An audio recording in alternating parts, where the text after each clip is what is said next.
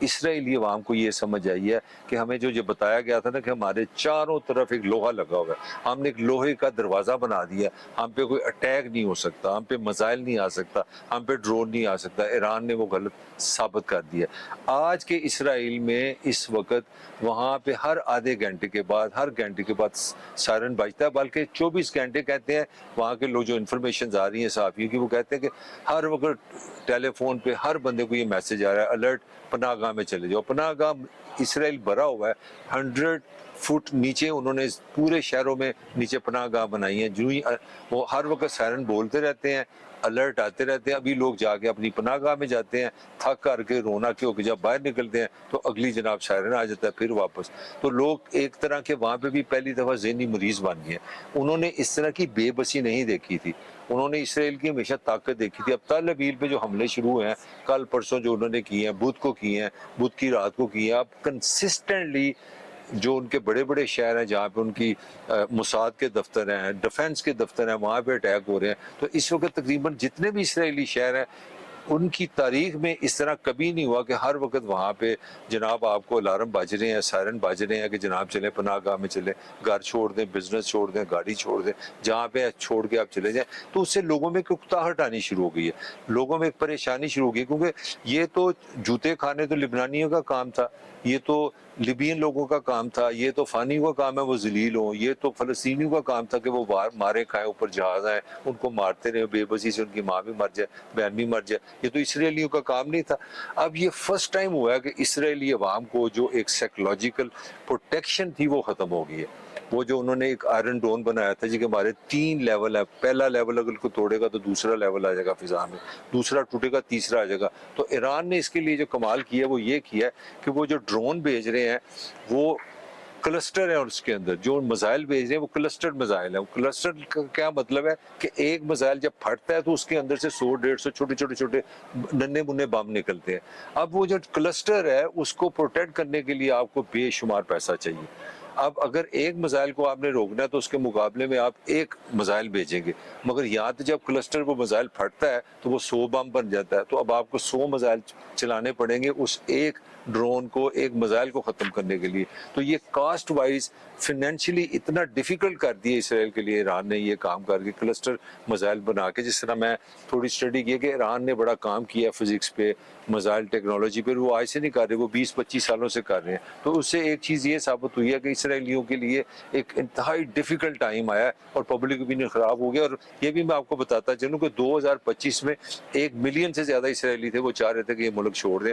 یہ تقریباً 9 ملین ہے، 90 لاکھ کے قریب ٹوٹل آبادی ہے۔ اور اس وقت کچھ لوگ ایکسپرٹ کہتے ہیں کہ اگر اسرائیل میں یہ اجازت دے دی جائے کہ آپ ملک چھوڑ سکتے ہیں فار گڈ، تو شاید 25% سے زیادہ لوگ، 25 سے 50% لوگ فار ایور اسرائیل چھوڑ دیں گے، کیونکہ وہاں لائف جو ہے وہ مشکل ہوگی ہے۔ تو یہ تھی اپنا صورتحال اسرائیل کی۔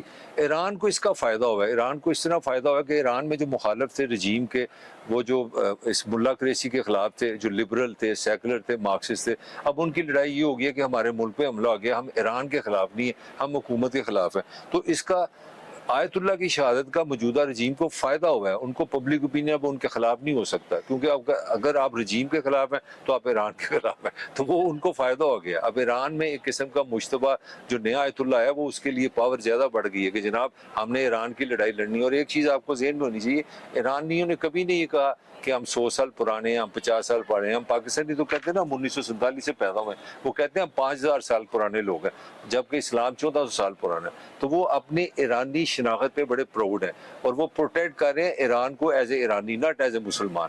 تو اس لیے جو لبرل لوگ ہیں، جو سیکولر ہیں، جو مارکسسٹ ہیں یا کمیونسٹ ہیں، وہ بھی ان کے خلاف اب بولنے میں مشکل ہو گیا۔ لاسٹ سب سے زیادہ پھنس گئے گلف ممالک والے، وہ کہتے ہیں لڑائی اسرائیل کی اور ایران کی، ہماری انویسٹمنٹ گئی۔ اب دبئی میں UAE نے کل پہلی دفعہ کہا کہ اب یہاں پہ سائرن بجیں گے اور آپ پناہ گاہ میں جائیں گے۔ وہ کہتے ہیں یار لڑائی کتنے تیسی محدج پھنس گئے۔ تو گلف کا بھی جو پبلک اوپینین ہے وہ بھی شدید اپنی حکومتوں کے خلاف ہو گیا۔ ایران کا پبلک اوپینین اپنی حکومت کے حق میں ہے، چاہے وہ جیلی بھی ہو سکتا ہے۔ امریکہ کا پبلک اوپینین اس کے خلاف ہے، اسرائیل کا پبلک اوپینین ان کے خلاف ہے۔ تو یہ ایک بڑی یونیک جنگ اس حوالے سے ہوئی ہے، اور اس میں کہ جو جتنے بھی روایتی اسرائیل اور امریکہ کا پبلک اوپینین ہمیشہ ہر وار میں ان کے ساتھ تھا، اس بار نہیں ہے۔